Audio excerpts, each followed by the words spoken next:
Okay, Ralph? Yes, we are live.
Welcome, everybody. I'm Sergio Coronado from the Luxembourg Tech School. I'm one of the co-founders, and I'm going to be your host in this super event, which is the LTS FinTech Hackathon on Sustainable Investments. Before that, let me just give you a short introduction of what is the Luxembourg Tech School. Basically, we see this growing problem, especially in Europe, of shortage of skills. Especially when we look into the digital arena, it's quite scary.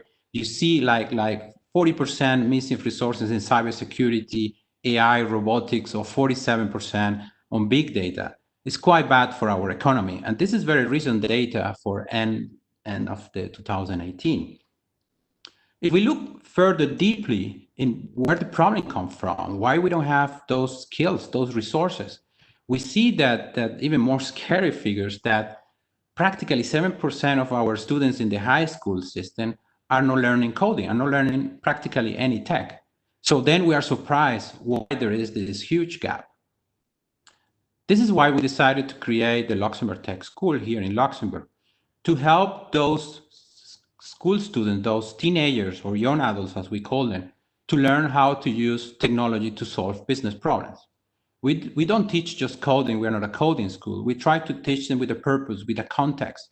And with this context, we connect with the technology for them to build solutions. And that's what you're going to see in this hackathon, for example. It's not about coding. It's about how to create sustainable investment or solutions for sustainable finance. We have by now a 3-year program. We started back in 2016, 4 years ago, with a 1-year program. And then we shortly realized, also with the feedback for our students, that they needed more. They needed more content and more ideas or more areas, business areas to learn. And this is why the program have grew up for now to 3 years program. So next year, we're going to start even with younger students, as we used to do, in a more creative area of creative coding. But the interesting thing is that they are eager there to learn, and this is why we create so much content and so much program 3 years by now to help them. Now let's go back to the reason we are all here, which is to do this hackathon related to green, societal, sustainable, FinTech hackathon, when we try to focus on that. We have the luck to have a superb partners this time. We have the Luxembourg Green Stock Exchange. We actually came with the idea about this hackathon and to push more green products and green solutions for people to understand, especially young people to invest. We also have JP Morgan, that, as you know, is a big institution, and the Luxembourg House of Financial Technology, which is one of our top incubators in Luxembourg for FinTech, and also has been with us since day one. So our students have been working for 2 days in trying to create these solutions related to how to help the younger generation to invest in sustainable products. I have to say that they started practically with zero knowledge of what is an investment.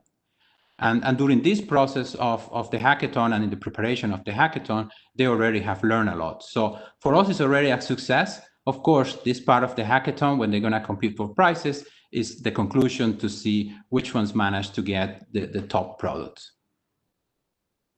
I'm going to go through some very quick thank yous, starting from the team of LTS coaches that have been supporting this weekend hackathon.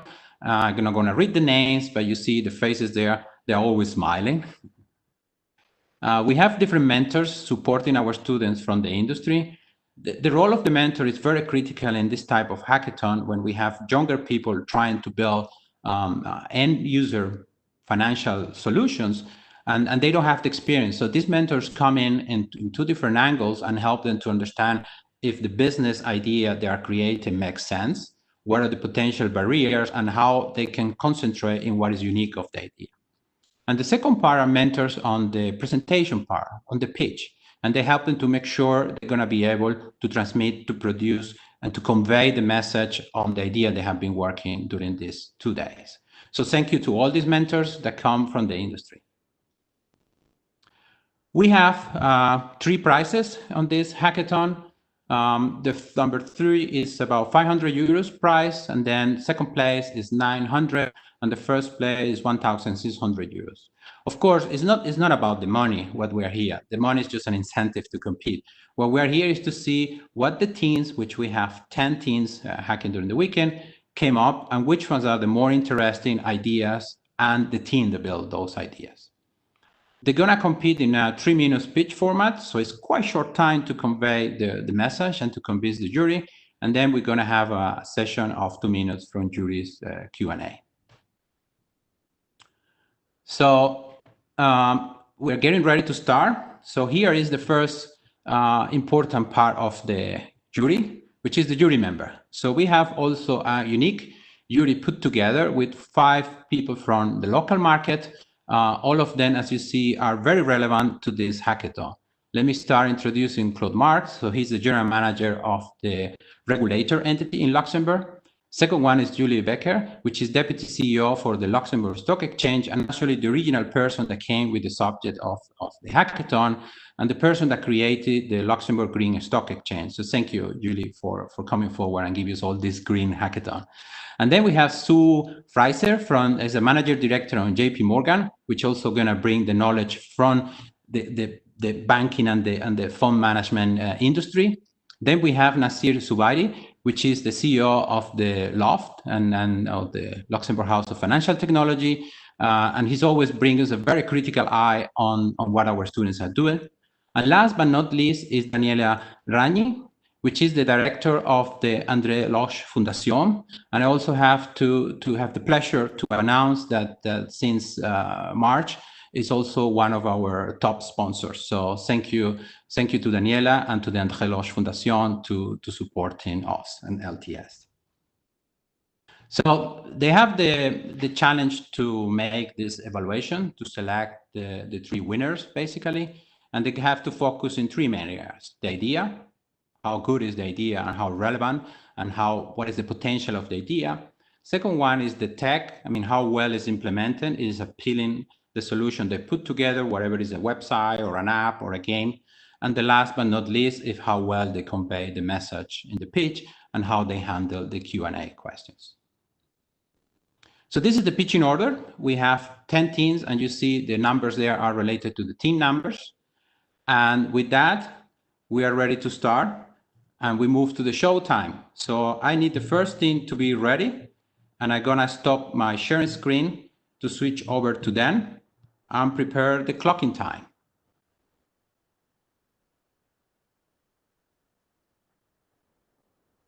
Hello. So go ahead and share your screen. Don't press stop. Just press stop sharing. Stop sharing. Optimize for. Okay.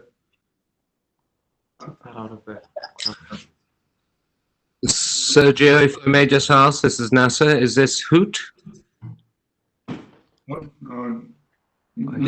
This is number 18. Okay. Because it's not running. Number 8. Number 8. Okay. It's the first one on your Google form. Okay. Thank you. You guys can hear us, right? Yes, Guy, go ahead. So this is FinTech. Go ahead. In the past 48 hours, Team FinTech has developed a solution to bridge the gap between youth and investors. Overall, youth finds the investing prices are too high, and we also find that it's too complicated. We are uninformed. So we, as young people, like online services, we long for financial independence, and we long for privacy. And finally, we all are interested in saving the planet. We put all this in one card, which is our product. It groups all of our needs together. So how this works is, every time you buy something online with your card, or if you buy in a store with a service like Apple Pay, you round up your purchases. And then the rounding up purchases accumulates, and it is automatically invested in the assets of your choice. So now for the demo. We have virtual cards, which is our service, and these can be used for subscriptions. So you press on create a new card, and you type in the service you want to subscribe to, and you set a spend limit to prevent overcharging. You can also limit the card to one merchant to protect money, and the card cannot be used for any other purchases if stolen. The purchases, as said, are rounded up according to preference, and the extra money is used for investment into green assets of your choice. When signing up for the service, unlike with a bank, you can choose specific companies as sustainable assets you want to invest in. For instance, you can choose bonds and then pick out of the companies listed. The consumer can also read up on the companies by clicking read more. And the money gained from rounding up is automatically invested into sustainable assets of your choice of a specific company. Now, for the implementation, over the weekend, we have already implemented a React Redux front-end application with a Node.js backend. You may be wondering, how do we issue virtual cards? We use an API from a company called Adyen, who give us the cards, and then we apply our business logic to them and distribute them to you, the consumers. 1 minute. With our virtual card, you can easily pay your monthly subscriptions, such as Netflix or Spotify. You can make easy profit by automatically investing in sustainable assets. You can help save the planet by making it a better place. And you can protect yourself from all data thefts. FinTech will give you the power you need to save the world. Thank you.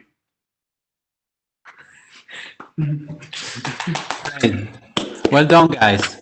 So now we switch to the jury member. You have 2 minutes for your questions. Go ahead, Judy. Just remember to unmute. So it's Sue here from JP Morgan. So the green angle, can you explain that a little bit more? So essentially what happens is we have companies who are focused on sustainability and green focus. So, for instance, it can be wind energy, solar energy, and so on. And these are the bonds and stocks that we would offer within our app. So we're essentially promoting these companies to the youth for them to invest into with our card. Right, thank you. Hi, This is Claude Marx. Who is choosing the green investments that are, being funded from the rounded up amounts? Well, these come directly from the Luxembourg Stock Exchange, and essentially they will be able to pick the specific company. So unlike a bank where you choose the sector, you can choose specific companies with our app, and this is a huge advantage over the bank, because this is one of the biggest problems you have when you're investing through a bank. And for example, here you can see that they can choose from Action Logement Services SAS, which is a company focused on affordable housing. They can choose from different companies. Like this company right here is focused on renewable energy, so they can themselves choose which company they want to support. How you make sure that you raise awareness to the young generation about making an impact? How are you sure that they are motivated to use your tools? Well, the motivation comes from obviously the fact that virtual cards have certain advantages. So it makes subscriptions to things like Netflix and Spotify, which we're really invested in, far easier. And it also prevents identity theft. So you have these advantages which motivates the youth. And we're also invested in obviously making the planet a greener place with something like Youth for Climate in Luxembourg. So we have these incentives already to make the youth interested in this card. Yeah, to build on what he said, if you look at the Youth for Climate movements in Luxembourg, if you look at all these protests that are going on, we think that our generation is the most proactive generation and that we truly want to make this planet a better place. Hi, this is Nasser. A quick question then.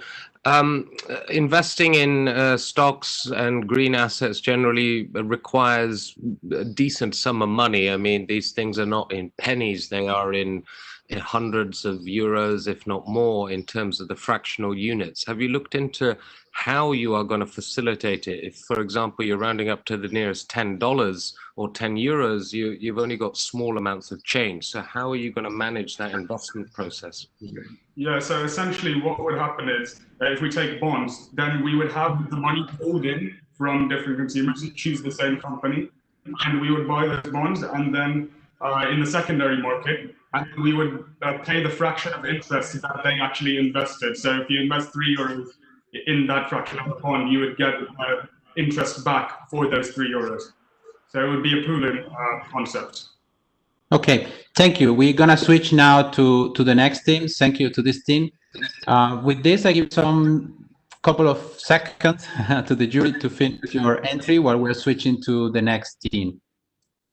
So next team, get ready and wait when I give you the go.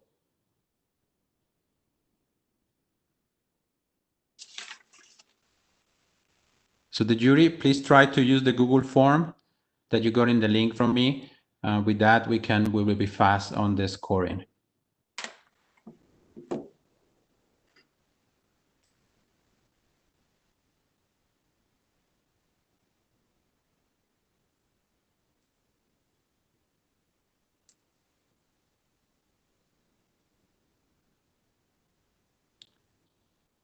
The other team should start sharing the screens, please.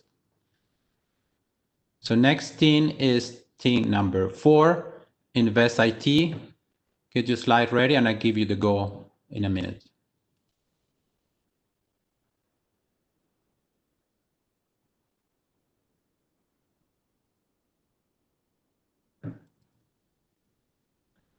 If you can do it on the Google form, it will be advised. If you have a problem, don't worry, we can do it on paper and then we can recap that.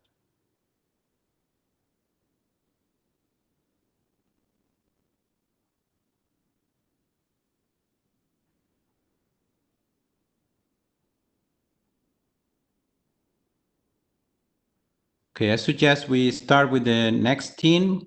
Next team, when you are ready, just start and I start the clock. Make sure you are on the first slide when you start your presentation.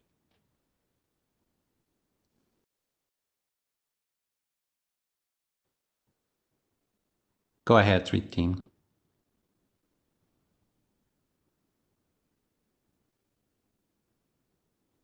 Guys, are you ready? We don't hear you.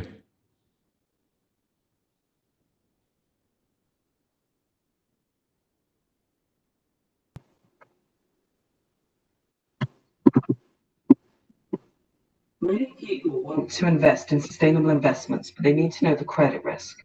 This Invested app will help investors make sustainable investments while understanding the financial risks involved.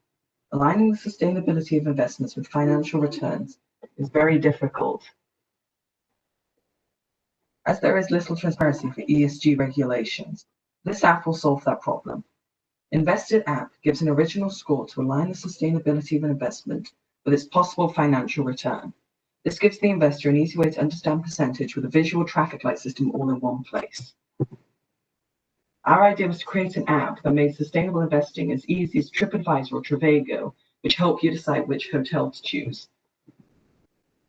Our features: we have a simple, easy to use app with everything you need to compare and choose a sustainable company to invest in. It's simple. You can find all the credit and sustainability data in one place, and everything is on one page to cut down on excess browsing. We've taken an average of Standard & Poor's, Moody's, and Fitch's financial ratings and put them all on the same page with the ESG rating from the MSCI. By taking a percentile average of the ratings from these providers, we've created an improved ESG score, which we present in a clear traffic light color code in one easy to see place. Here we have a diagram showing that our color coding. We have dark green for sustainable with little risk, light green for sustainable but you have to be happy to take risks. Brown means it's not sustainable but with still little risk, and orange is not sustainable and not secure. Here are some of our ratings. For example, on Next Era Energy, we have our invested score and the color dark green for this one. And you see the ESG rating of AAA and the Standard & Poor's, Moody's, and Fitch's ratings. Here you can also see Tesla and McDonald's. 1 minute. Here is a table showing how we turn our credit ratings into percentages for the calculation of our original average. So AAA to 100, all the way to D, which goes to 5%. Here we have the same for the sustainability from AAA to CCC. And here for Next Era Energy, you can see how the calculation. The ESG rating is AAA, which is 100%. Standard & Poor's gave it A-, which is 70%. Moody's gave it BBB+, which is 65%, and Fitch gave it A-, which is 70%. When you take an average of those scores, you get 168. You take the average of those two for our invested score of 84%.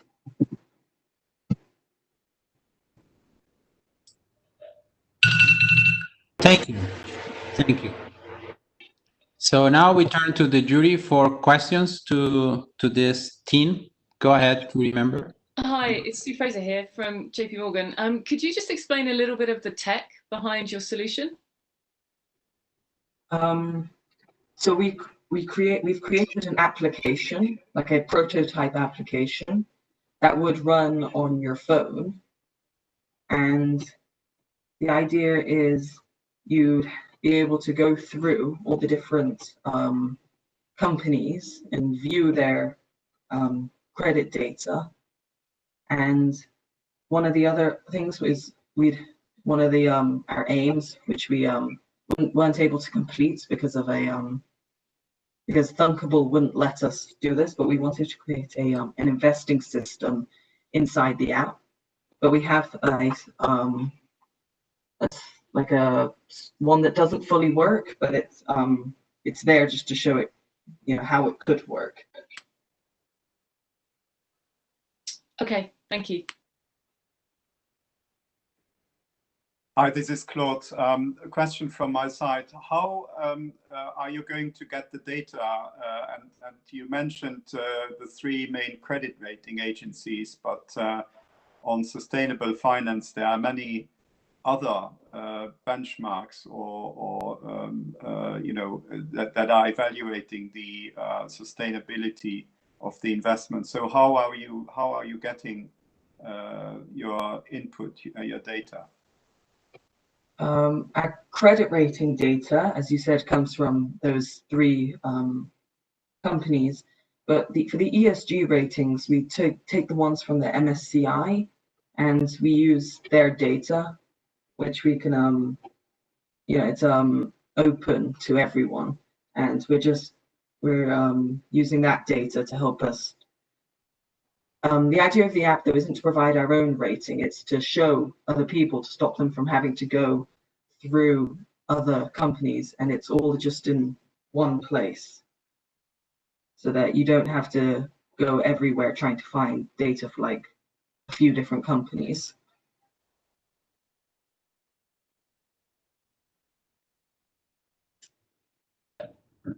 Any more questions from the jury? Yes, how will you select the labels you are going to trust? Sorry, I didn't understand the question.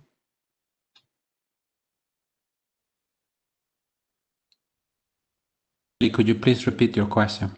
Yes, sure. How are you going to select the green labels?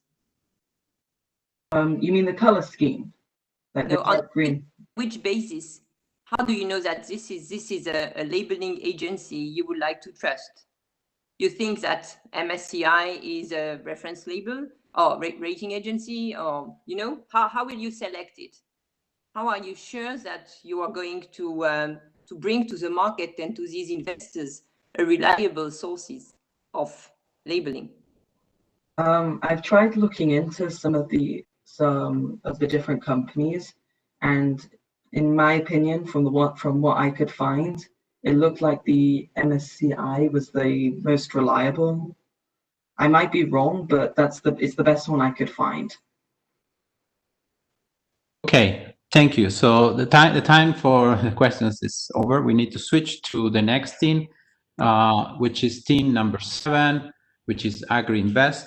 Please get your slide sharing and wait from my go while the jury is completing their scoring of the current team. So.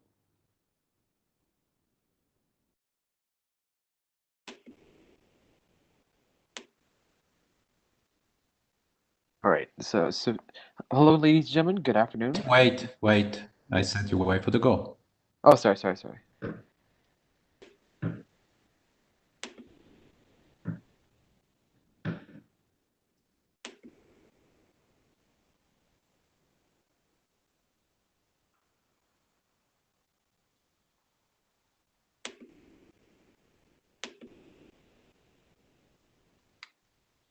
You don't see your content yet, it is loading.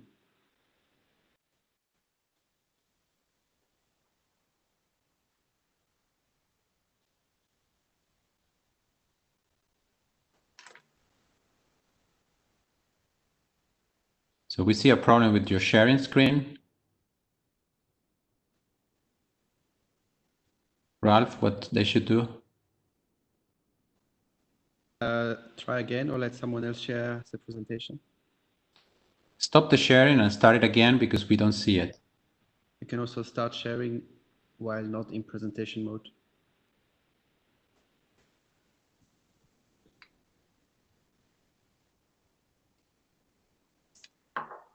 Sophia, could you please, yeah.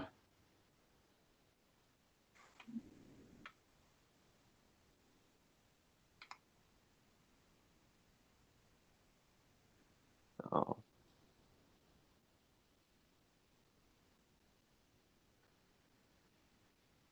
Oh no, out of all the times we practiced, this time, oh no. Claude, I missed your scoring of the last team. Send it, but I'm gonna send it again. Okay. Someone else in your teams have the slides? No, it's not actually the slide, it's the website itself that we wanted to show, but only one person has that because they did it using Adobe XD, so they're trying to connect, but it's out of all the times. Okay, we're gonna switch to the next team. Is the next team ready? And then we come back to you in a later moment. Absolutely. Sorry for the technical issues, Yes. ladies and gentlemen. Sorry. Green host, are you ready? Yes, I'm ready. Hello. Okay, start Can you hear sharing. me? Yeah, we hear you loud and clear. Start sharing your slides, please. So my teammate will just do. Okay, so I'll Let begin. me know when you are ready. Yeah, give me a sec. No problem. Okay, I'm ready in 3, 2, 1, go. This is Joe. He's the CEO of a small investment firm, and he needs computing power. He tells his programmer, Tim, to use AWS to build an algo trading bot. After a whole week, he checks Tim's progress, and Tim tells us that he has to set up the operating system and then optimize it for his specific use case, so he hasn't actually started coding. We here at Greenhost think that we can fix the situation. We are a sustainable alternative to traditional computing services and are partnered with the government. Our business model uses server rents and government funding to pay for servers and maintenance.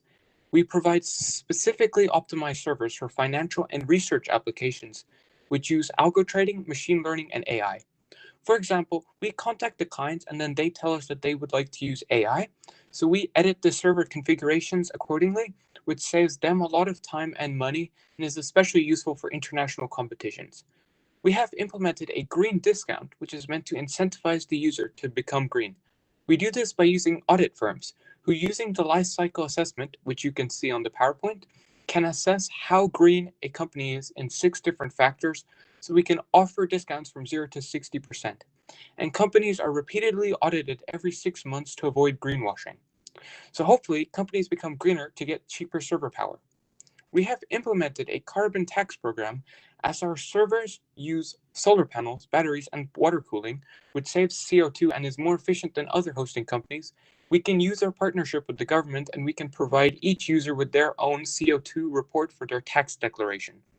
In Luxembourg, there will be a tax for every ton of CO2 polluted and is set to increase from 20 euros per ton to 25, 30, 35, 40 over time.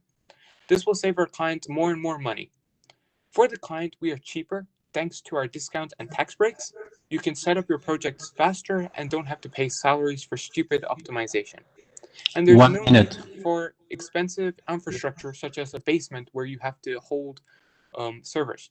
For the government, we increase the amount of capital in the market by facilitating algorithmic trading. So this accounts for 60 to 90% of trading in the US. So this leads to new startups, attracting new businesses, and leading to new jobs and diversifying Luxembourg's economy.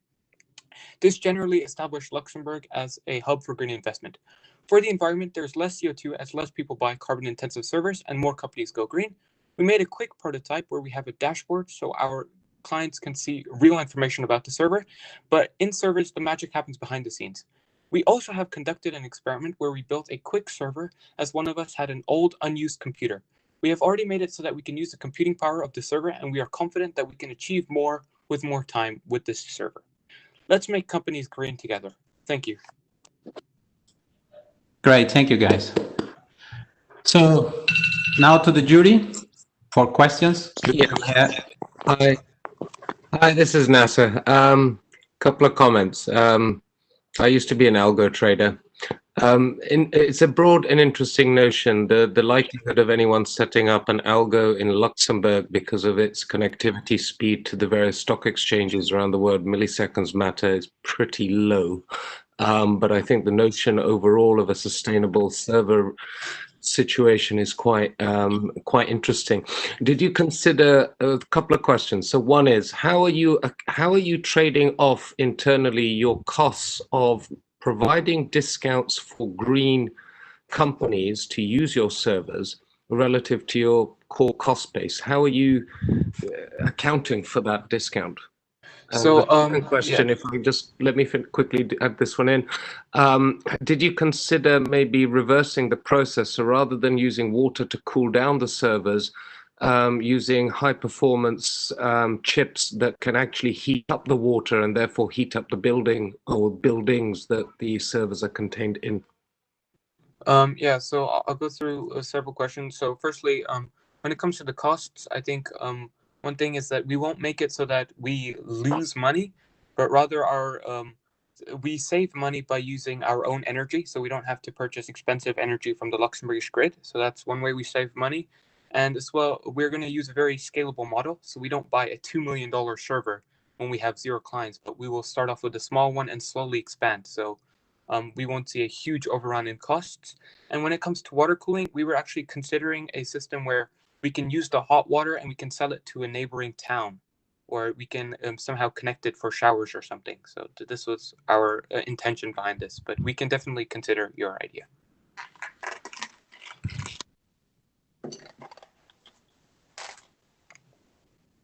Hi, Sue Fraser again here. So in relation to the NASA's comment, how would you overcome the latency issues with regards to connection to different markets?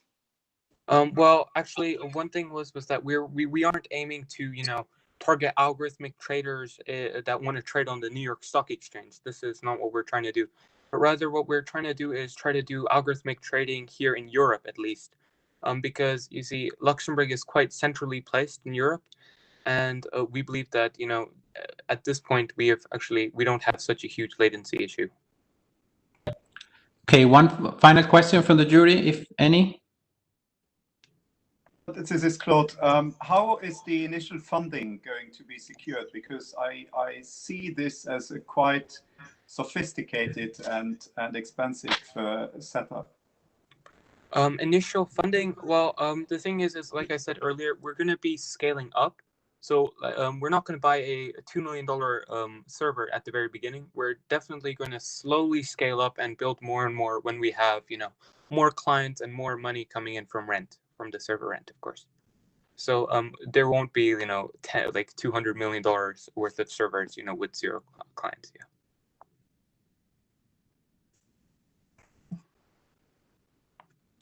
Okay, so we switch to the next team. We continue in the order with team number 9, Recologic. Could you please get ready, and I give you the go when the jury is ready with the scoring.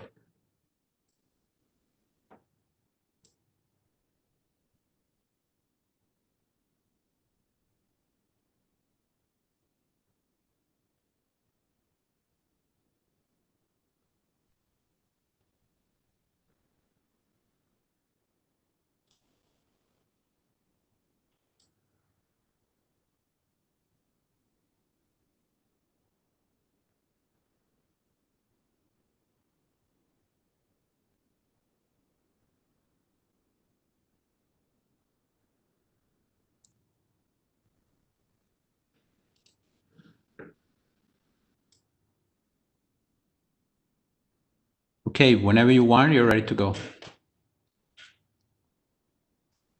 So as teenagers, investing isn't really something that we think about.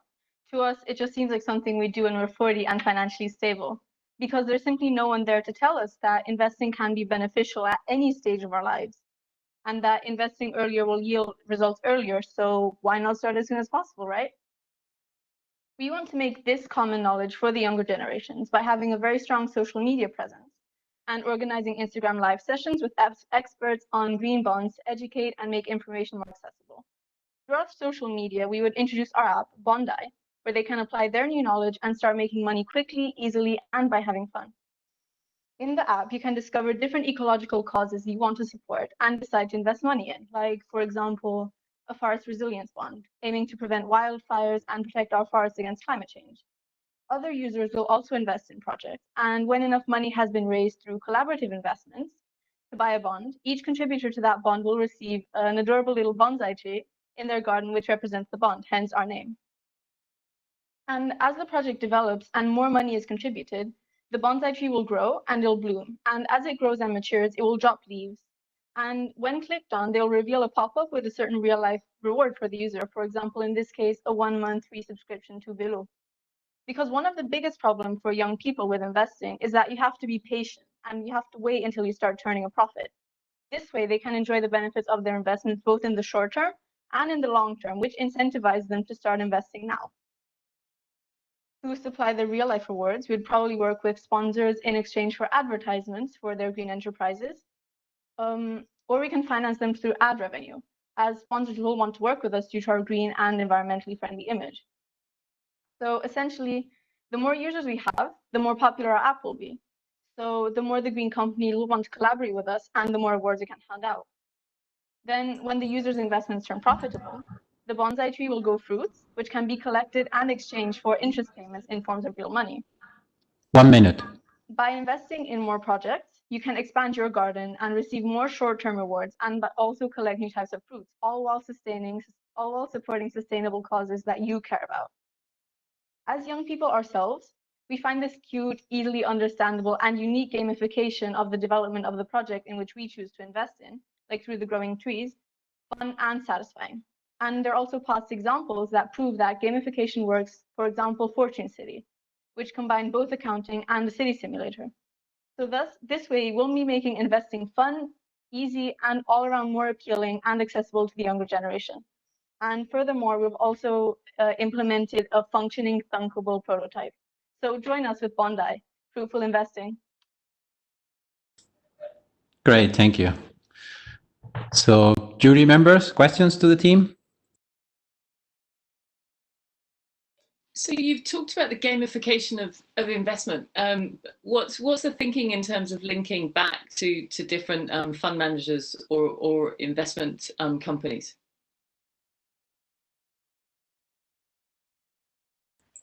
I'm not 100% sure what you mean, but we would offer different bonds for people to invest in. So the issue is we offer different bonds, and then people can choose which bonds interest them and what causes are personal to them. And then they can choose to invest as much money as they like in the bond. And once enough money has been raised to buy the bond, every contributor will get one of those bonsai trees in their garden, and then they can watch the project develop and grow until it has developed enough to turn a profit, and they can collect their incentive. Okay, so you're crowdsourcing effectively. So you've got multiple investors in one particular area, for example. Yeah. Yeah. Okay. How do you source the information that you use to educate your app users on the green bonds? Well, the best would be to have an expert who can maybe help us out and act as a how would you call it? I don't know, someone just either find articles online from credible sources that explain it in easier terms, so even young people who might not know anything about it, they can learn from there and then expand their knowledge the more they learn. Or we can find experts who are willing to host Instagram live sessions with us on our Instagram to also help educate people more directly. And then through Instagram lives, we can host Q&A sessions and just more interactive ways which would really draw in the young audience.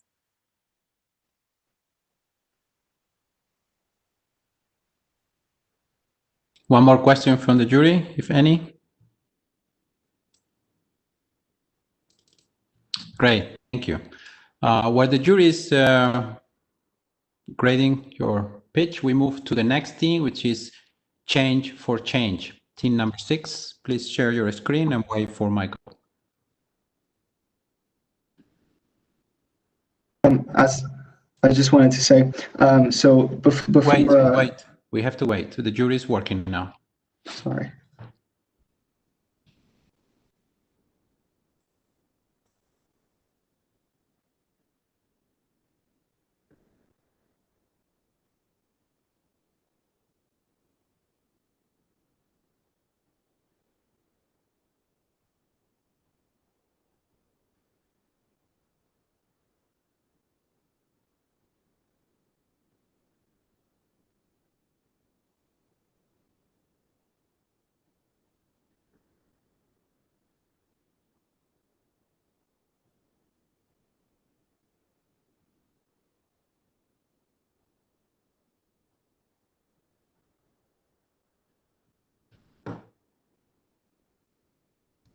Okay, you can start. Hey man, long time no see. How are you doing? I'm doing great, man. How are you doing? Look, I gotta tell you something, right? I discovered this app. It's called Change for Change, and it's super cool because I can round up my purchases and then invest the spare change into green ETFs. It's so cool, and I'm not only investing, but I'm also helping to stop climate change. Now, what is this all about? Essentially, many people today, especially the younger generations, don't have much money to invest or don't really know much about green ETFs. We propose to use micro investments in order to help all sorts of people be able to invest in green ETFs. But why ETFs? ETFs diversify your money, and at the same time, you can be investing in green securities, which is the all-in-one package. Let your small coffee change cause a big impact in climate and finance. So at the heart of our project is really a mobile app in which you will get an investment profile and pre-generated portfolio. There will be your collected change balance, and you can also see your connected payment methods. You will be able to view your portfolio directly in the app, which is very important since we don't just want to be a passive investment service, but we want to ease young people into taking charge of their portfolio as well. Wearable technologies are increasing a lot in popularity right now. So we decided to develop a wearable application that you can see on screen, and it's supposed to provide a clean overview of what is going on your mobile application. You can see your total savings in the top left corner, the money you saved with your last transaction, and what your money is being invested in. You can see information about your current ETFs and other ETFs. And when you get a transaction, you will get a pop-up message, which will lead you to the Finances tab, and a nice little animation where your savings travel to total savings. 1 minute. There you go. Thank you, man. Seems to be working perfectly. So finally, we have a Discord server for those who want to take it a step further. This platform now has over 250 million users and is growing rapidly. It serves as a trading community with bots to unify investors who are encouraged to take a more active approach and exchange with others. The bots inform investors on how markets are doing and which green ETFs are best to invest in, which embodies the informational aspect of our community. In the future, we'll need to work together with bigger companies and banks to provide our service in conjunction with them. This allows us to quickly deploy our service and gain in popularity and get some professional advice. Change for change. Your small investment can make a big change. Thank you very much. Thank you, guys. Jury members, questions to the team? Hi, it's Sue again. Just one question. So when you were talking about using your small change, are you planning on linking your app to people's bank accounts so you can sweep the change from your accounts into your funds? Yeah, so essentially what we're trying to do is this is also why we want to partner up with banks and other investment companies. We want to propose our service in conjunction with theirs so that we can have something similar to open banking, essentially, where we can access people's bank accounts and through APIs and do the transfers separately.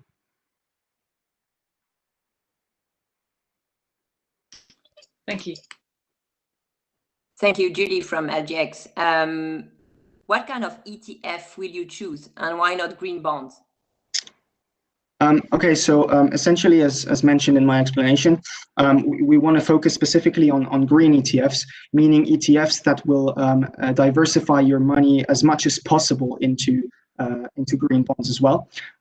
We didn't want to go directly for green bonds because this may be more difficult to achieve an organization. So by choosing ETFs and also partnering up with bigger investment companies, we can reduce the risk factor as well as improve management, all the while, of course, choosing green ETFs, which invest into as much as possible into green securities. Right, another question then. How will you select the green ETF? How do you make sure ETFs are green enough? Right, so in this case, once again, we would be partnering with entities such as the Luxembourg Green Exchange and getting the reliable information from these larger companies, because it is quite hard indeed to select which green companies are the best and the most optimal, and there are many indices that provide different informations, and since it's not that clear, that's why we would rely on professional already advice. Yeah, Okay. that's it. Thank you to the team. So you remember, please work on your ratings. And we're going to try to go back to team number 7, who has a little bit technical problem. AgriInvest. Can we try now? Remember to wait when I give you the go.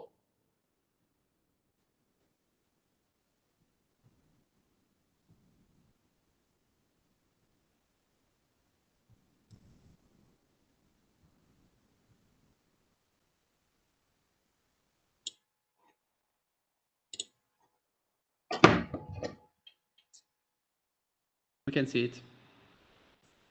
Wait for my go. We see it now. Just wait.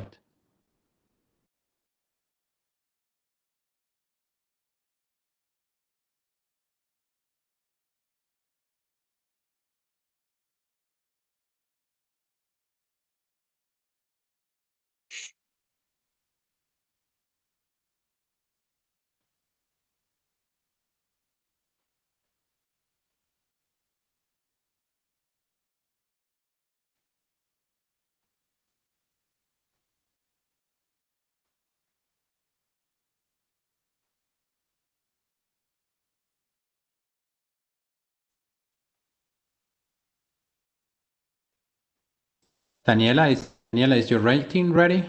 I missed your rating.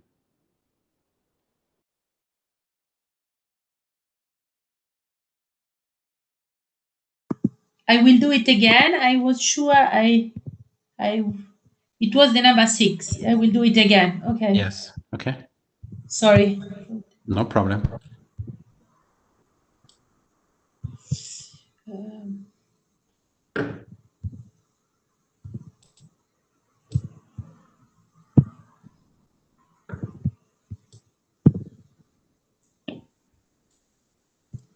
Okay. Do you have it? Okay. Okay. Thank you. Thank Okay, you. the team, go ahead when you are ready. Right, ladies and gentlemen, I'd like to apologize for the technical difficulties, but here we are. Welcome to Team AgriInvest's project. So let's just talk about sustainability in Europe, shall we? 26 of 28 EU states are either stagnating or have negative progress in eliminating hunger in a sustainable way. How do we eliminate this, you ask? Well, we have just the solution. The idea of Team AgriInvest's project involves around the creation of an easy-to-use platform for investors to contribute to sustainably practiced agriculture in Luxembourg. What we intend to do with this is we intend to support the farmers and the local economy and promote a culture of sustainability. Sorry, we have to stop. We don't have the slides. Okay. Oh. So we're gonna switch to the next team. So next team on the line is number 5, space Y. Can you share your slides, please? Team number 5, space Y. Please go ahead. When you are ready. Can you see the Yes, we hear you. slide? Go ahead when you're ready. Can you see the slide? Put it on presentation mode. Yep, you can go ahead.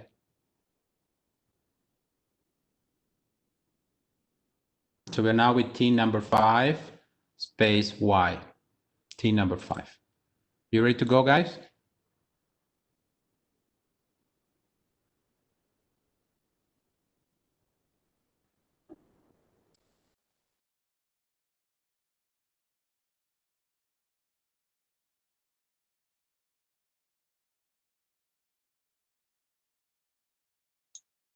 Daniel, are you there? Guys, are you ready or not?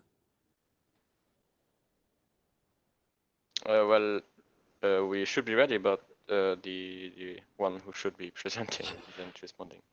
So Sorry, I don't hear you. You have to speak louder. the person who should be presenting isn't responding. So Yes, I'm here. I can give you 30 seconds. If not, we switch to the next team. When do you start the clock, please? I'm here. I'm ready to talk. You are here. The clock has no start. So are you ready? Yes, I'm ready. Okay, when you start, I put the time. Okay. So hello everybody, today we are going to present you Sun Invest. First of all, let's start analyzing the current situation here in Luxembourg. Recently, the electricity output of solar plants only reaches 150 megawatts per hour, which isn't much given that the annual Luxembourgish energy consumption lies around 6,600 gigawatt per hour. As shown on the graph, in 2005, only 1.9% of the electricity came from renewable sources, whilst in 2018 it rose to 9.1%. Our goal is to reach 30% before we reach the year 2030. Our idea is to create a website where you can rent or offer the use of solar panels. People who would have a free roof could then have the option to rent it out. Those people can then sign up on our website, and investors who are interested in investing in green energy can then contact the renters. Our role is basically to bring owners of rooftops with investors together which want to invest in green energy. We are the middleman in this project, which means that we arrange all the installations and the paperwork like establishing quotes. Why Sunset? Well, we at Sunset, Sun Invest, offer our clients the right offer based on their location, needs, and financial situation. Doing so allows us to remain transparent and optimize costs. Additionally, we give a professional cost estimate and fix the price in advance to give our clients a price security. On the first hand, we will focus more on the Luxembourgish market.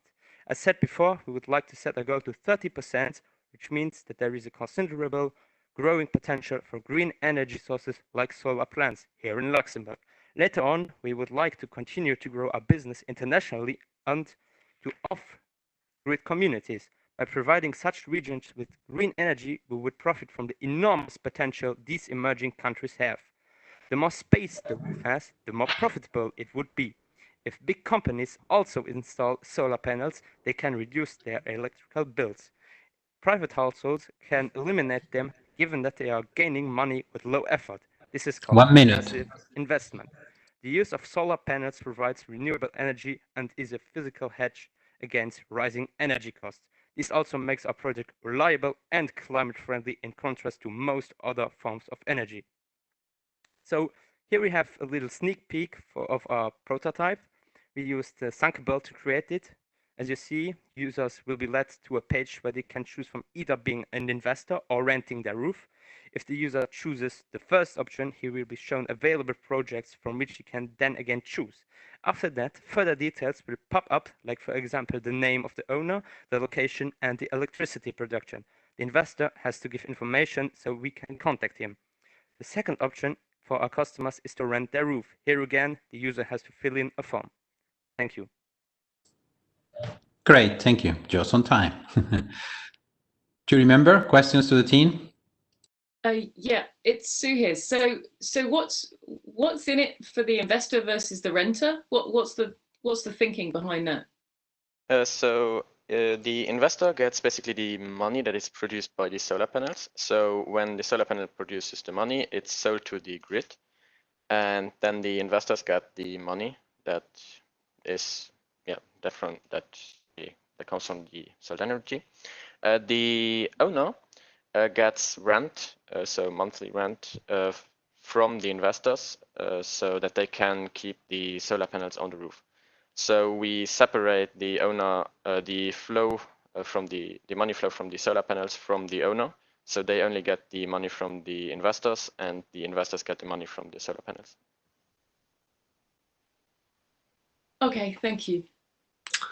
Hi, this is Nasser. Did you do any calculations potentially on how long the payback and therefore the return period is for an investor? Because obviously there's an initial capital investment in the solar panels. He receives money, but a large chunk of that will be paid out to the household who has the solar panels. So how long can the investor expect to wait to get a return? Yes, we did some research about that. So normally you have a contract that lasts for 20 years, and the average cost of such solar panels, if you install them on your roof, would cost 4,000 to 5,000 euros. And so normally, if you sell the energy to the grid, you get around 500 euros. We did a big calculation. Then you can say that after 10 years, this would be profitable. So after 10 years, you have paid off all your investments. And as I said before, the contract lasts for 20 years, so you would benefit 10 years of it. And yes, you can then keep the profit. So normally, as we calculated, you would get 5% benefit every year. So you invest less than you get as an investor. Okay, thank you. So Judy, remember this is thing number 5, space Y. Please get your ratings. Now we switch to the next team, which is Crypto Dragon, team number 3. Please be ready and wait for my go while the jury is making the scoring.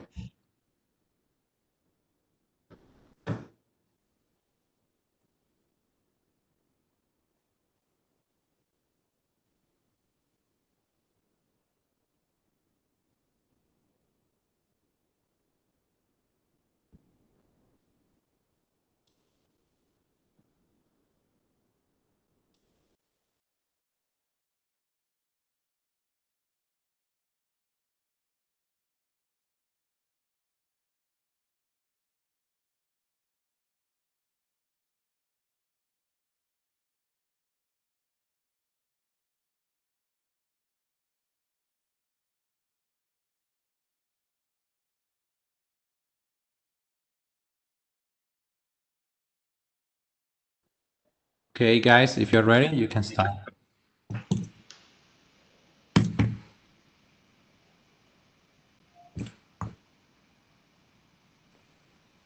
Hi, we are Team Crypto Dragons. We're going to present Mint, our solution to sustainable financial inclusion for young investors. 89% of millennials want to invest in sustainable projects. So sustainability bond should be a good tool, but there are a few problems. There's a high barrier of entry. 45% of millennials do not make investment because they do not have enough money. And many of them are uncomfortable with traditional investment system. 57% of millennials trust digital asset exchange more than stock exchanges.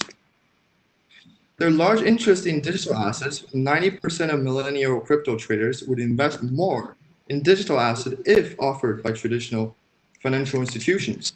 So our solution, Mint, is a collective investment tool which microtransactions are collected and sent as a single investment to the sustainable distributor, and the bond and coupon flow in the opposite direction.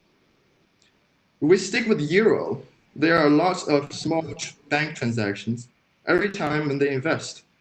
It not only makes the process more expensive, it makes the process more complicated and time-consuming for the retail investors. To simplify the sustainability investment process, we propose our very own cryptocurrency, Mint Sustainability Token, or MST for short. Its value would be pegged to the euro, meaning that one MST will always be worth €1. When an investor would like to invest in certain sustainable projects using Mint, they would make an initial purchase of MST using euros. The investor can then invest in sustainability projects they are interested in using their MST, overall reducing transfer costs. MSC investments first go from the investor to the Mint Investment Organization, or MIO for short. MIO then sends over investments in euros to purchase traditional sustainability bonds. The investment and interest are eventually returned to the investor via MIO.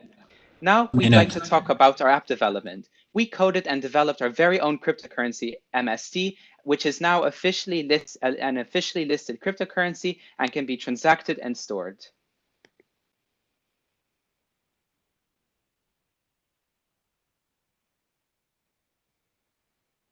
Hey, Steve, we can hear you.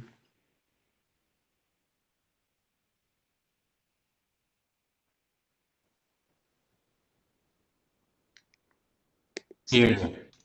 So here's our interfaces, which allows people to customize and choose their interests at the beginning, which will allow the feed like Tinder. And we want to make the whole program look like social media, Instagram. And here you can see many of the informations of the bond, and you can fund it very easily with a click of a button. Thank you. Thank you. Okay, thank you, guys. Question from the jury? Yeah, so Sue here. So what is the advantage of running this as a cryptocurrency rather than just using the euro? So we think that when managing multiple investments and combining resources together, we think that maybe constantly having to insert your credit card information or bank account details to constantly make small investments may be a bit of a hassle. So what we wanted to do, we wanted to create some sort of token digital asset system, which would allow users to initially buy it and then instantaneously send over crypto investments to various sustainability projects, which they can find on the app. Hi, this is Nasser. Interesting proposal. You talked about reducing transfer costs. I don't think that's necessarily the case if you're doing a one-to-one mapping. I think an interesting angle that you might want to explore, or I'll ask if you have explored, is using the token to create fractional investments. So rather than people having to buy one bond, which might cost equity, that you could create a fractional model, purchase small parts of that stock or equity. Yes. That's the aim of our project, which is basically, there's a minimum investment of around €1,000 or higher for a bond purchase because of just the bond market in general. So we want to basically, through collective investing, people can actually use microtransactions, so they can purchase very small fractions of bonds, maybe 10 euro worth. Actually, our lowest value is around 5 to 1, so €1. So that enables more people, to reduce the barrier of investing. And as shown in the app, which was displayed, we have various progress bars. So when we have a list of sustainability bonds, there's a progress bar which indicates how much has been invested so far and what the actual goal is. For example, whether it's 10,000 or 15,000 euros, and people are able to just contribute left and right with their small micro investments. How do you guarantee that 1 mint is €1? So you talked about pegging. So what we are considering is implementing more of a private blockchain solution. So the price would not necessarily be dictated by the law of supply and demand per se. Since we are the creators of the currency, we would also be the ones who would issue it as a mint investment organization, and they would only be able to be used on our platform. So we would establish that one mint sustainability token stays at €1. If the project maybe gets very large and the secondary market happens to develop, we could also look into ways of officially pegging it, for example, holding reserves and whatnot. But that's a very long-term maybe implication. Because we could only exchange to the Thank you, guys. Time is over. We move to the next team. Thank you very much. Next team is Hoot. Remember, for the jury, you are grading team number 3, Crypto Dragons. The team waits for my go. Can you guys hear me? Just wait. Yeah, just make sure.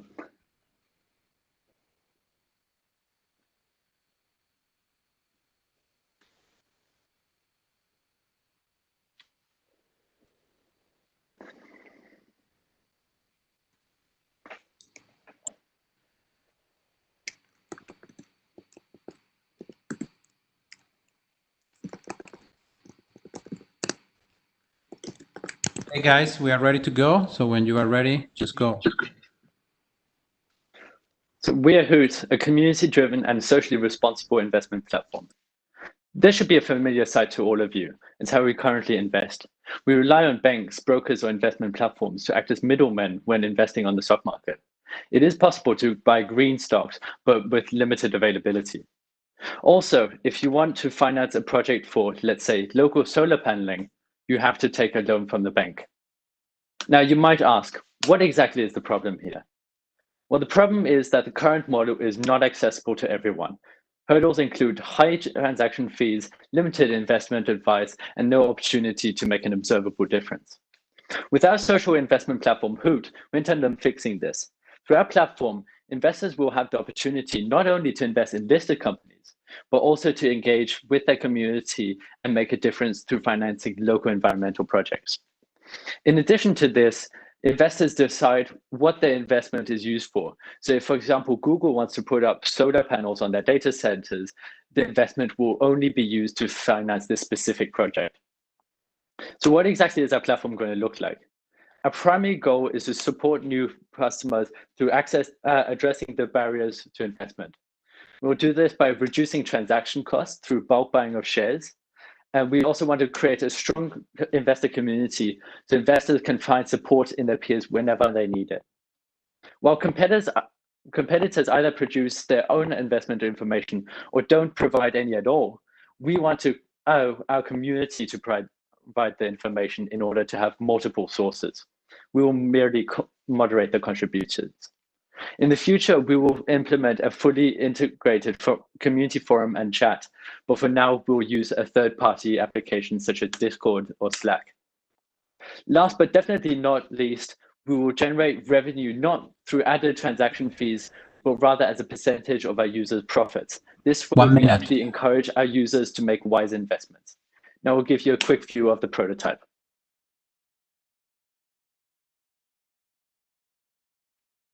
So here we have the prototype. We start on the home screen where we can see the top investments of the user as well as how much money they have currently invested. And they also see a couple of news that might interest the viewer and sway their purchase. Out of all of our tabs, I'd like to show you our Invest tab. Here you can choose from these multiple companies. Say I'd like to invest in this company. We can see the name, the picture. I can choose an amount to invest. We can see how their shares are doing. We can also learn more about this company. Say I change my mind. I'd like to invest into this company.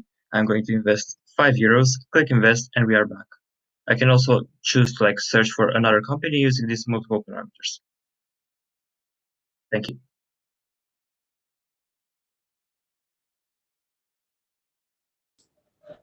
Great, thank you, guys. Now we switch to questions from the jury. Question from the jury. Yes, hi. There are already platforms like this. So differentiation of what you are offering, is it the sustainability or the green aspect? If I may, Well, yeah, okay, go ahead, Nico. No, I was just going to say that. So basically, we want to reinvest into our community, and we want to make sure that those investments that we do into our local communities, they must be sustainable at all times. So we kind of want to draw a bit of inspiration from Kickstarter in the way that they also finance projects, but we want to, as I said, make sure that these projects are sustainable. So one question from me, Sue here. You talked about sort of allocating profits once they reached a certain level. How is that going to work for investors then? Well, so basically, we kind of get rid of the transaction costs by saying if you invest in a share and that share goes up, then we'll just take a percentage of the difference. So let's say you make, I know, 10% profit on your share, then we'll take 1% of that 10%. But if you make a bad decision and your investment goes down, then we won't penalize you for that. So we're kind of encouraging our users to make the right. All right, thank you. One more question for the jury, if any. No more questions. That's good. So I would just like to add that we would also add a learning, a tutorial type of thing to our app, which would really teach our investors on how to invest. We just didn't have the time to make a full-fledged video about it, but we would use a video so we can really take the attention of our users. Thank you. So we move to the next thing while the jury is doing the ratings. Next thing, if F-Wave, please be ready and wait for my go.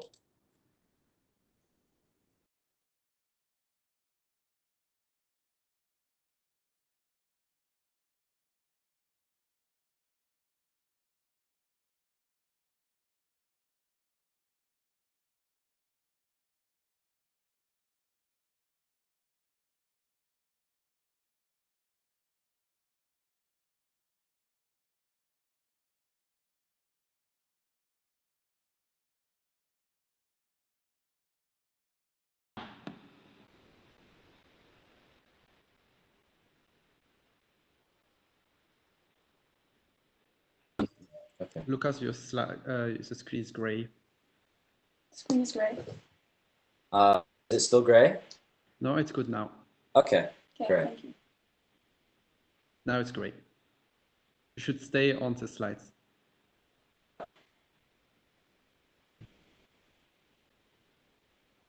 Okay, great. Okay, Tin, you are ready to go whenever you want. Okay. So we're ready to begin. Okay. Thank you for your time today. I'd like to introduce the concept of sustainable finance, but in the context of our generation. In 2018, the IMF estimated the need for a $3.5 trillion yearly investment in the energy sector for an effective low-carbon transition. Additionally, this year, the EU foresaw billions required for COVID relief too. The money raised for a green future needs to be raised through bonds, and we need a financial way to raise it. However, sustainable bonds currently represent only 1% of the world's debt market. There is great demand for investors in the field, hand in hand with accessible financial education for the next generation of investors. This is where F-Wave comes in. Our app brings together the best of social media and FinTech to create a platform for the modern investor. We act as part of a social community of investors to responsibly invest. However, our word is our bond. In these 3 days, our team has developed a functioning 5,000-line prototype to demonstrate to you. Lucas, take it away. Great. So this is the Discover page, which is where it all starts. So this is going to be a feed of any projects that you have been following. For instance, it implements the regular social media features, such as the ability to like, as well as comment. Here you can see Bill Gates just invested. So it's interesting to take high-profile investors, and these will drive up demand. However, at the core of our product is really the search functionality, which connects the users to the bonds themselves. And for this, we have implemented a full database solution, which is able to search through real projects. So now I'm able to click on an SDG, which will show me more. And then let's say that I'm interested specifically in forests. So here I'm able to click on the forest conservation bond, and I'm able to learn more, such as ratings from third parties, as well as any financial information and projects that are associated with it. 1 minute. For us, the goal is to integrate with existing bank functionality, which would mean that you sign in, for example, with your JP Morgan account. And then directly from the app, you'd be able to approve the payment, and it would go to their servers because they have the financial expertise to handle these kinds of transactions. F-Wave wants to facilitate the conversation between investors, banks, and bonds, and make green investment an easier, more accessible process for all. Young people are just waiting for the chance to make a difference, and we have the solution to help them do just that. Our community is ready to invest in a better future. We're ready to ride the wave. Now, we're just waiting for you. Thank you for your consideration. We will now be taking questions. Thank you. So, jury members, questions to the team? I've got a question. It's Claude here. Would you be selling this or offering this in white labeling so that banks would do their own stuff, or would you offer this under a distinct label and then just link it up to the bank? So that's definitely an interesting question, and it would depend on what the banks are interested in. Obviously, if there's one bank that would show a great demand for this product, we could go straight ahead and just integrate their account system. If not, we'll focus on establishing our own brand and then trying to get banks with the amount of data that we're able to generate because of the social aspect. And in the future, we will be able to implement machine learning. So we'll really see where's the demand in the market. We'll get influencers. So I think it could really drive up the demand for green bonds. And it's also a good for the banks, which means which have the expertise.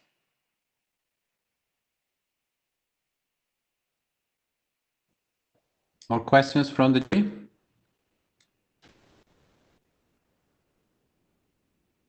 If there are more questions, we move. Sergio, not a question, but to fill time, I just want to say congratulations. Very, very good presentation. The app looks lovely. Thank you. We appreciate it. And just, we're all here, so we thank. I'd like to thank you as well. Okay, thank you. So can see us. Oh, you're muted. Sergio, you're muted. Yes, sorry. I said that jury members, please complete your ratings. We're going to try again team number 7. Let's see if this time we get it in. So team number 7, start sharing your screen and wait for the go.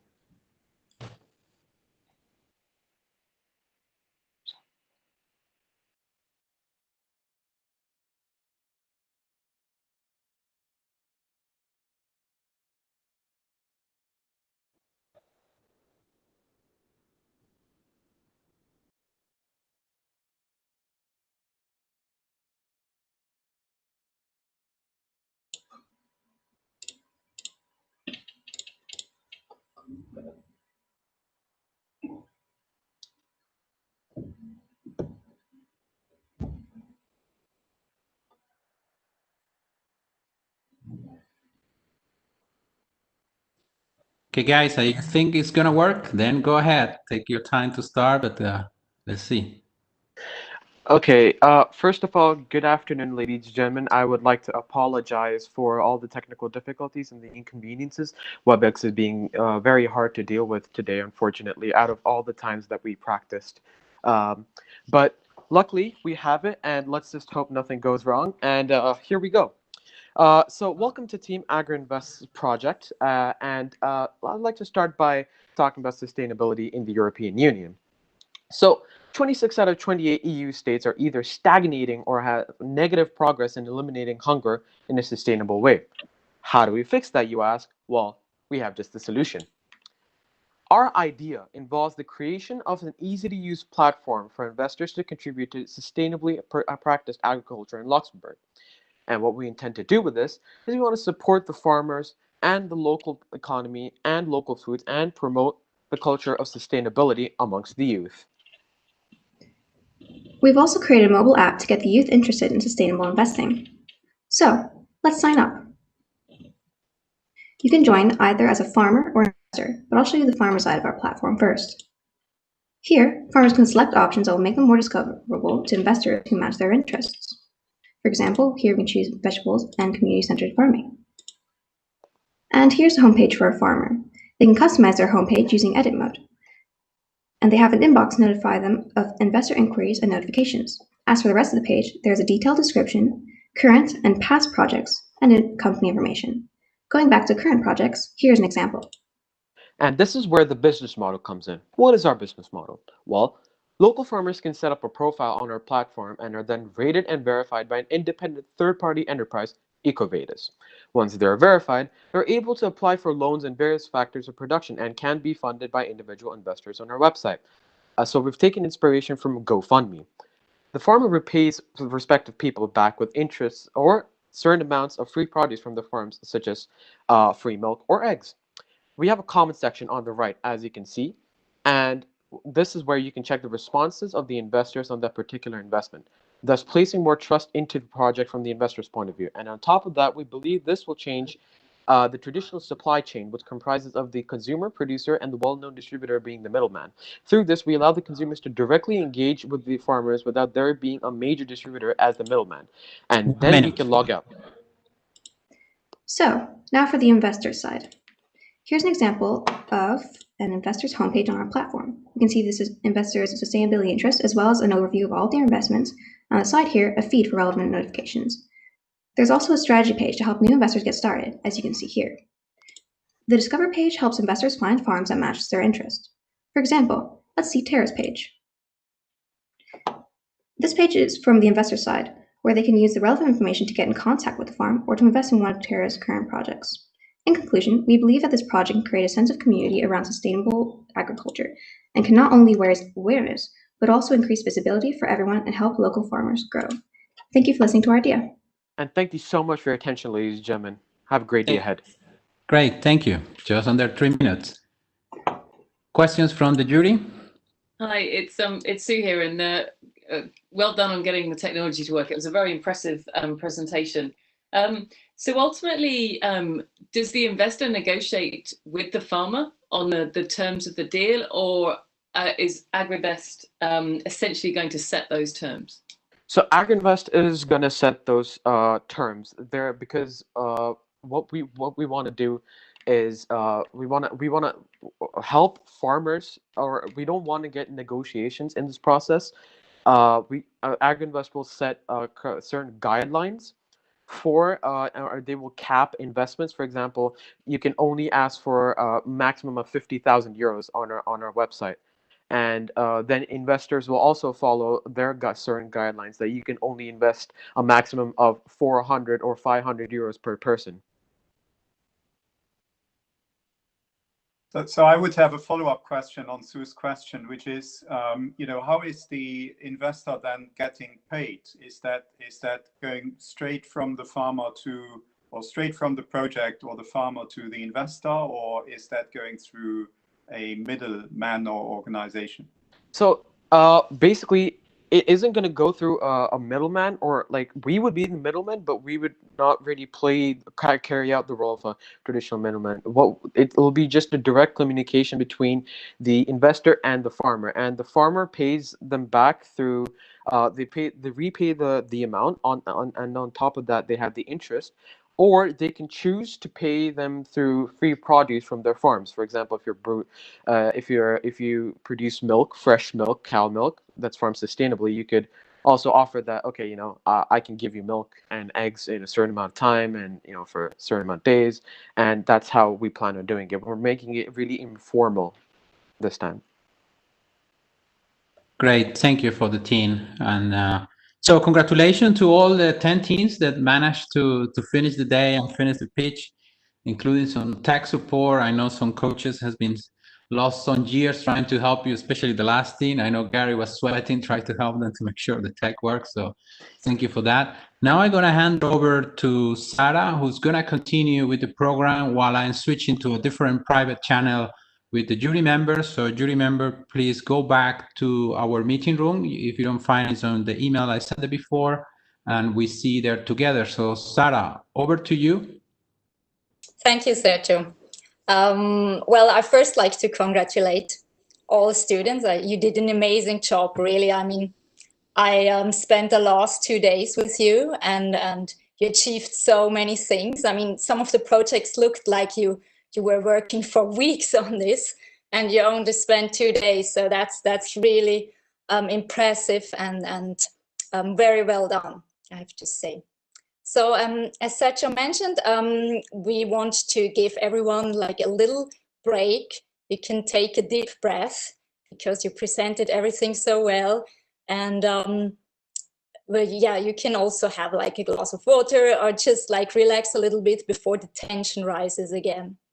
So please don't leave the screens, because we prepared a little bit of some impressions, and we wanted to take the opportunity to show a bit more about LTS, and especially about some of our current students, to show some video first, some quick question and answer.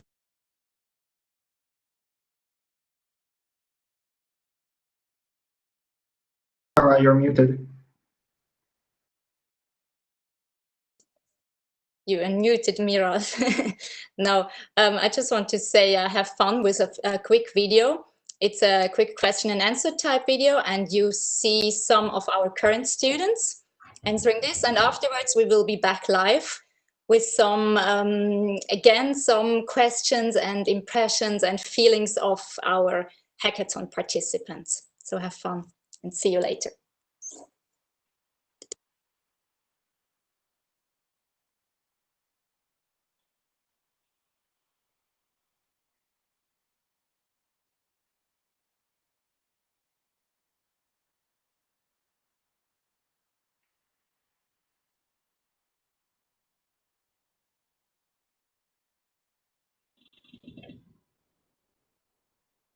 Boys.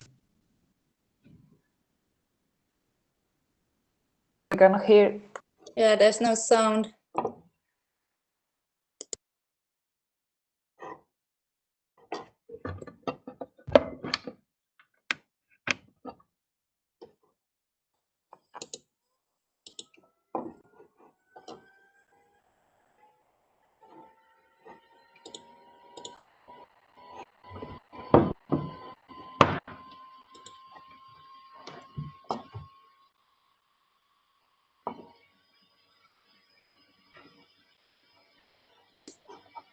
You see, also we coaches struggle with the tech, not only the students. I'm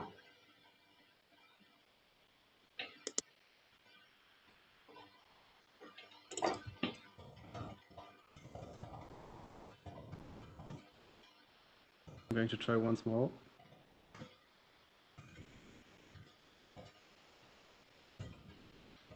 Sarah, you can hear me, right?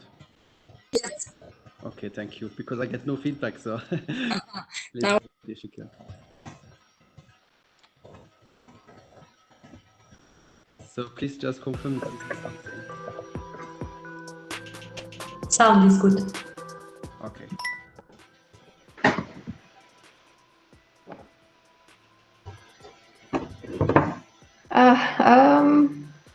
I would have to say humans.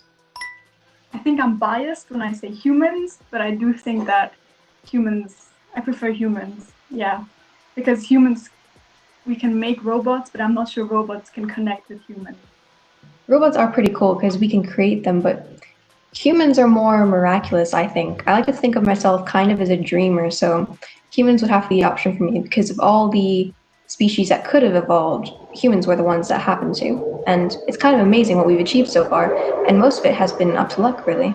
In a world that is advancing more and more towards technology, I think it's important to still focus on the human aspects, and that we should always look at the human first when using new tech, like when developing new technology. Both. I love human interactions and discussing with humans and debating and getting out with them. But robots are super cool and very interesting and definitely part of our future. Humans. Quite simply because humans can imagine, and you really can't really know what the robots are going to do next. I mean, movies terrify me, so yeah.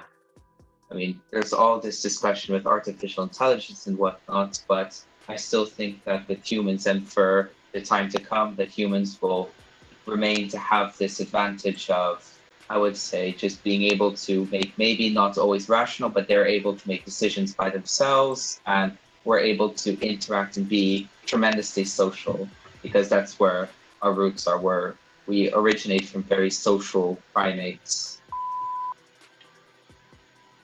Okay.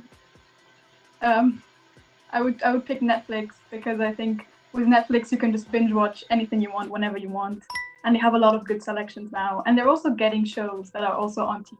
So I would pick Netflix. It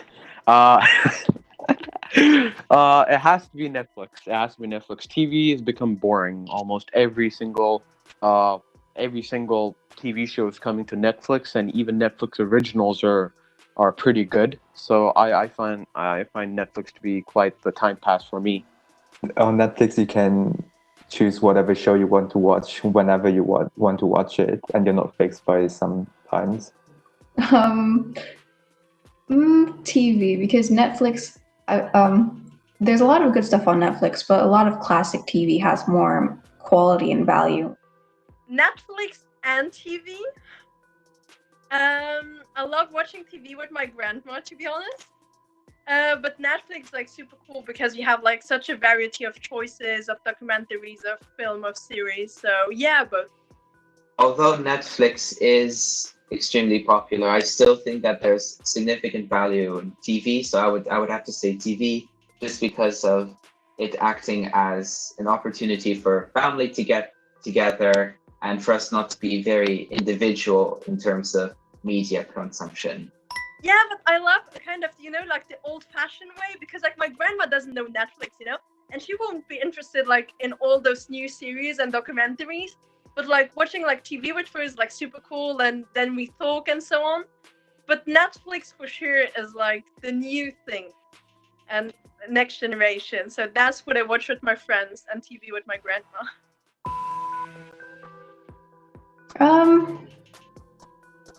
Team. For me, it is difficult kind of to work in teams. I like to work solo, but since joining LTS, I have seen that teams can be very beneficial because you have a lot of different people from a lot of different expertise, and when people like that all come together, the results could be pretty cool. I think teamwork, because with a team you can always you connect with people, and even if you don't know the people, it's still nice to get to know new people, and new people bring new ideas, and it can really help you see things from different perspectives. It has to be a team effort. It has to be a team. Yeah, it has to be a team. Yeah. Team, because you can work on bigger projects. You can, and because you can specialize, this allows you to be more efficient and work on bigger projects and work faster. I would say team. So although it might be maybe slightly more difficult to organize oneself with the team and maybe get on the same page, I think the value of teamwork is significantly greater than that of solo work, just because of the ideas that are able to be exchanged and modified when you have other people to basically pitch your idea to. Both. Sometimes I love working like on myself because like I'm more calm and like researching and still focus and know what I want. And then definitely go to the team and share and get really diverse opinions and learn from others and be inspired by very different people with different backgrounds, different knowledge, different languages. So both.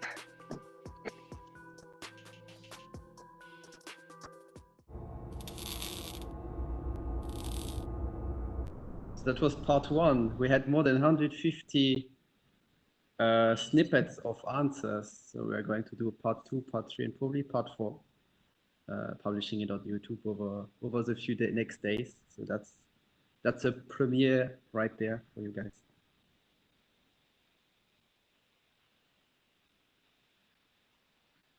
Okay, that was a very cool video. Thanks a lot.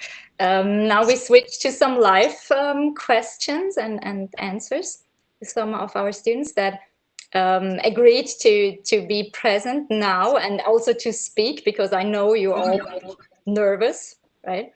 And waiting for the prize giving ceremony, which we will have soon. We also have Melanie with us, who is doing communication and helping with communication for us. Yeah. And, so yes. yeah. No, please go ahead. Okay. Now we just decided to continue on the questions, on the questioning thing, and maybe get a bit of impressions and background about how you felt the last 8 hours actually. So we got some volunteers. So we got from Team AgriInvest, Chaitanya and Daisy, from Team Change for Change, Juan and Nora, and from Team Hoot, Laura. So I'm gonna ask you some questions. You can answer all together, one after another. You decide. It's really an open discussion here. So maybe the first question would be like, yeah, how did you feel the last 8 hours? How did it go? Are you happy with what you achieved? If you can give some impressions about that. It was very, very, very hard because one of the biggest challenges you have is time management. You definitely have to be very organized. So we first made a structure, and then we followed that, and then we worked accordingly. So I think one of our teammates, Sophia, she worked till 5 o'clock in the morning to get the website done. So she's really been the MVP of our team, and just want to congratulate her. So it involves a lot of dedication. Any other teams on that question? Yeah. Nora wants to speak. You want to go? Yeah, I'll just keep it short. So the virtual aspect was very interesting since, of course, it's different, and I have one of my teammates right here because I didn't want to be like all alone since we live so close. And it's very interesting to work in a virtual hackathon since you also get a lot of alone time. You're not always having someone look over your shoulder, so it's in some way very productive. But you do have to make sure to stay connected and not to drift off into your own little project when really this is about teamwork. So I found it very interesting. And so how did you interact then with the coaches? I mean, you were in touch like all the time, or just at some different phases of the development? we definitely go ahead, John. Okay. So yeah, I mean, our team worked just with a Discord server. Discord being just one of the biggest and most simple, I would say, even platforms that people can work with. And it surprises me that not more people use it. So we just use the Discord server, and we stayed in contact with the coaches throughout the whole thing. We were always there in the Discord, so if anybody had to ask a question, if we needed our coaches, we would just talk to them over there. And yeah, we also managed to. It was interesting because we managed to kind of create the atmosphere that you would have in a normal hackathon by using a music bot on Discord and putting some music for everyone, and then using some video calls and stuff. The only thing I missed was the food. The food at the hackathons is generally pretty good, surprisingly enough. And yeah, I missed that. I missed eating all together, I guess. Yeah, I can imagine. And did you have any moments of doubts, or any moments where you had to change a project, or where you completely revamped everything?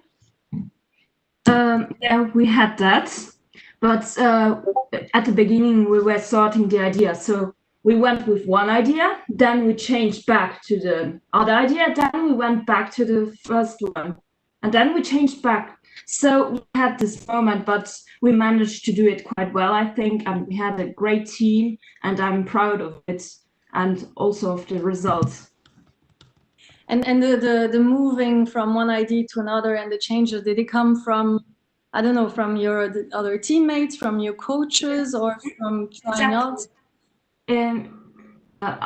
Well, it came from other team members, because we all decided to put our ideas on Discord. So we shared them, and then we sorted out which idea would be better, and we had then 2 of them. And then sometimes we switched them back to other ideas, because we found other points that are more interesting in this idea. And so yes, it was always where we're switching from one to the other, kind of.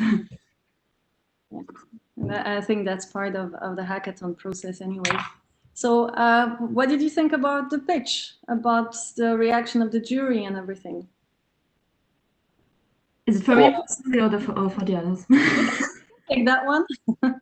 Okay, I think it's always good to hear what the judges have to say, because so we can improve, and we can also learn new things. So comments are always good, and I think we can now implement these ideas that they gave us also, and we can now manage to make our app better now. I was very excited to see that there were lots of women in the jury as well. I thought, when I saw the announcement on Twitter, I was like, nice, you found some really cool women to judge. And I also found that all the questions for every team that the jury had were very relevant. And I thought, like, well, it's going to be hard doing the Q&A, so like, shout out to Juan on that part. It was definitely hard, especially for us on our team. It was we experienced technical difficulties at the last moment. We'd done more than 10 practice runs, and each and every single time it worked. But then right as we were about to present, it didn't work. It didn't work. Like I think twice. So it was so full of tension. The team's group chat, the Discord. So it was very stressful, but at the end, I'm really proud of what we were able to achieve and what we were able to say at the pitch. Yeah, like Shaitu said, it was very stressful, but I think that everything did end up going pretty well in the end. And it was really great to be able to hear everybody else's pitches, because everybody had such great ideas and all the presentations looked really good. So yeah, the technical difficulties were quite a surprise. And it was not seen, I think, live, but this was kind of, I took a screenshot because I've never seen this. This was the moment. Like, there's like some 50 notifications of all different teams. and everybody trying to work on solving the problem and finding solutions. So that was, I'm happy it worked for you guys at the end.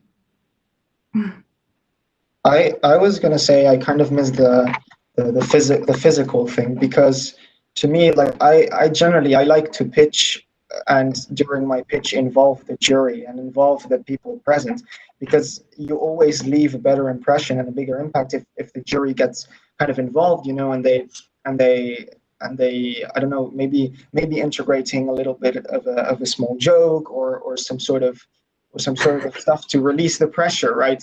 And it also helps to kind of relax as you're presenting. So I usually get super nervous, but like I miss that physical aspect, and it's generally harder to kind of crack a funny joke or some little thing if you're on a virtual platform, because it kind of feels more distant, you know, and you can't really maximize that interaction potential with the jury, and I think that's what makes it hard as well to pitch virtually.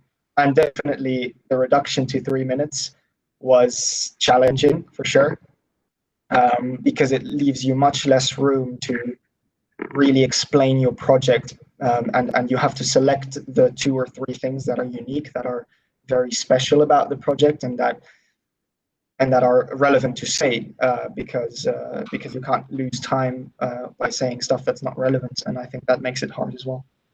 But at the same time, it's a good exercise because you have to synthesize, right? And Sure. attention span is really low for a lot of people anyway. So are you guys planning, I don't know, have you been discussing to develop your projects further in the future to go one step up, or?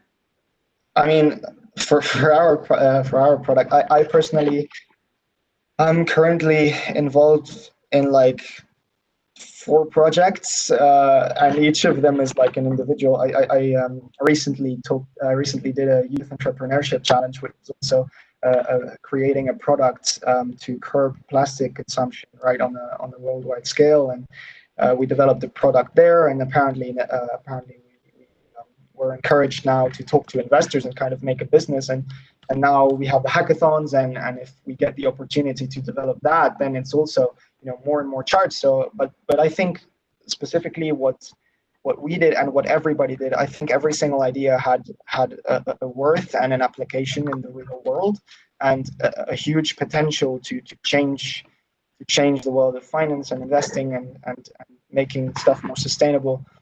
And I think that whoever wins should definitely go ahead and try to develop this, because I think there's also this mentality, oh, we're young, we can't really do much in this world, we have to be more experienced. But that's not really the mindset, because oftentimes super good ideas come from young people. So I would encourage anybody who wins to develop it, for sure.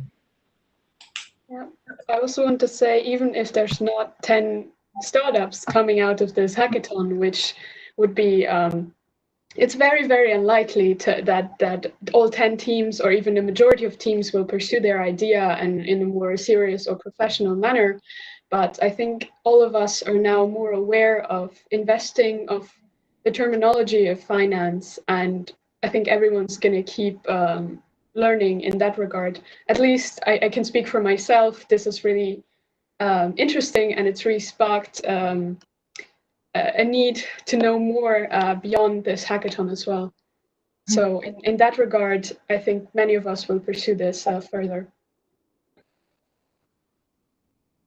So I would say that we would be interested to develop further the app, because I saw that we were very engaged in it, and well, we were planning to pursue it, so to develop it even further. And well, I think also that all the teams did a great job, because to develop an app or a web app in 3 days is, well, it's very complicated, and you need to have good nerves to do it. So it was a very good job from everyone. So many thanks for all like your impressions and your thoughts and your feelings. That was super interesting for us to see how you felt and how you feel now.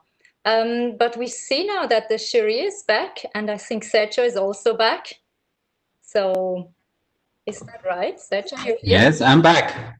So, shall we start talking about serious business now? Yeah. Okay, let me share my slides. Let's see what we get. Do you see my slides now? Yes, we see it. Okay, so it's time There to is announce a the download winners. window. Ah, okay, that's great. No, that's good. Yeah, and there. So it's time to announce the winners. As I mentioned before, it was really hard, I have to say, for the jury to come to a decision of the three kind of winners. I don't want to say that best because you all finished, you all managed to go through the weekend, and some of you 2 years with us, some of you 1 year with us. So it's kind of conclusion for all this effort, and that we managed to do this online on these critical times of the health crisis. So that was a big achievement for the students. I have to applaud them for that. Okay, and now let's go to the business. So number 3, Ralph, can I get some suspense music? Yeah. So here is what happened. We have to put 2 on number 3. It was so hard that the jury says, it cannot be, Sergio, get Chain for Chain and Crypto Dragon. So both get the 3rd prize and both are awarded each with 500 euros for your work. So can we get some noise there, Ralph?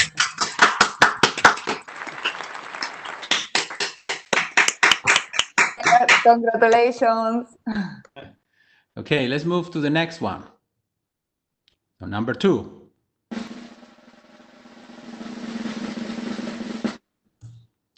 Fantastic. Woo, well done. Great. And of course, we have to award 1 prize. The first team that managed and got, let's say, the more green and implementation and pitch and everything together as a team. So, and the winners of the first place is F-Wave. Woo! Congratulations, guys. It's been amazing, but wait a minute. Wait a minute. I think I have an extra slide, no? There is an LGX prize. Julie, are you there from the Luxembourg Stock Exchange? I'm in, indeed. So in addition to the first, second, and I would like to give a special prize to the team that we think best reflects the spirit and the vision of our green exchange. I have to say that it was not an easy choice. You did really an amazing job, and the mission, and as all teams showcase really a real vision, great creativity, and impressive skills. Nevertheless, there was one team that stood out because of its direct contribution to the energy transition and the global environmental goals. So on behalf of LGX, I am very delighted to announce that the LGX award goes to Team 5. No, sorry, Team 7. Sorry, AgroInvest, for their investment platform that facilitates investments in sustainable agriculture. So don't worry, you don't have to share the prize with F-Wave because the Luxembourg Stock Exchange kindly matched the same price. So thank you very much, Julie, for your grateful support. Thank you to all the jury members for your time and support here. But as usual, as every year, I also want to highlight some individuals that have went beyond just coming to our classes. And basically, I always want to highlight the students that were really, really hard working and more or less don't miss in any event, any class, and always there, and they try to learn. So this is why we prize, and I prize myself and our students, is the hard work. And this student award, which will be given some small check cadeau to buy some books that we will arrange later on, goes to these 4 students. So Mena Zhu, Nicola Christie, Leonardo Monticelli, and R. John Burkin. So congratulations, guys. You deserve this this prize and you deserve this award, which is also reflected by the individual coaches that nominate you. So thank you. And last but not least, I also have the luxury to highlight the work from some of the coaches in LTS. It's becoming, I have to say, very hard because during this crisis, you all guys really did an amazing job, an amazing work to help LTS to continue. And as you know, we doubled the students during the crisis. We launched 2 online courses, one on game and one on creative coding. We moved from 100 students to 200 during the crisis. This is crazy. And this was primarily thanks to Sarah and Ralph. So thank you to both. You really make it happen, especially during the crisis when I kindly ask you, can we launch these new programs? And you say yes, and I say, oh, thank you, you have 2 weeks. And then you didn't complain, you just go ahead and made it happen. So for that, really, really big thank you. And with that, we normally have the certificate ceremony for our students, which of course in this format is not possible, but don't worry, certificates will be produced and sent to you by email.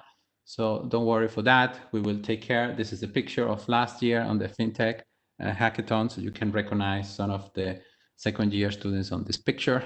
You recognize yourself. And with that, if anybody of the team wants to make any word or any student wants to talk, if not, we're done. So anybody wants to share? Ralph, it's your time. It's fast. I think it was really cool hackathon and a very cool year, despite all the situation. Yes, great. Sarah, you have to say a few words at the end, huh? I have to say something. No, I mean, yeah, the same as Ralph said. It's I think we made the best out of this like challenging situation, and with we, I mean everyone in LTS and all the coaches. So that was a real intensive, but really like rewarding last month and year. Great, thank you. Any of the jury wants to say some final words? You're welcome. If not, no problem. Just quickly, Sue here from JP Morgan. I just want to say how impressed I was with the work that everyone's put in.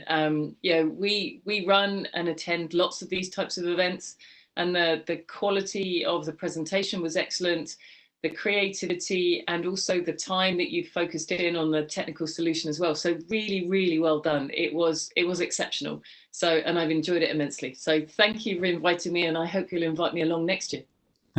Thank you. Anybody else? No? Okay. If not, then we close here. Thank you, everybody. I want Sergio. Yes, Daniela. Yes, Daniela, please go ahead. I wanted to also to express my impression about the quality of the presentation and the project that the students produce in such short time. And for myself, I know the LTS since a year, more or less, and that make me as donor also very proud to be able to contribute to such amazing project. And I'm really very happy that I'm really happy to be that I could have been in the jury. It's not my main focus of competencies, but it was really impressive to see what they have produced.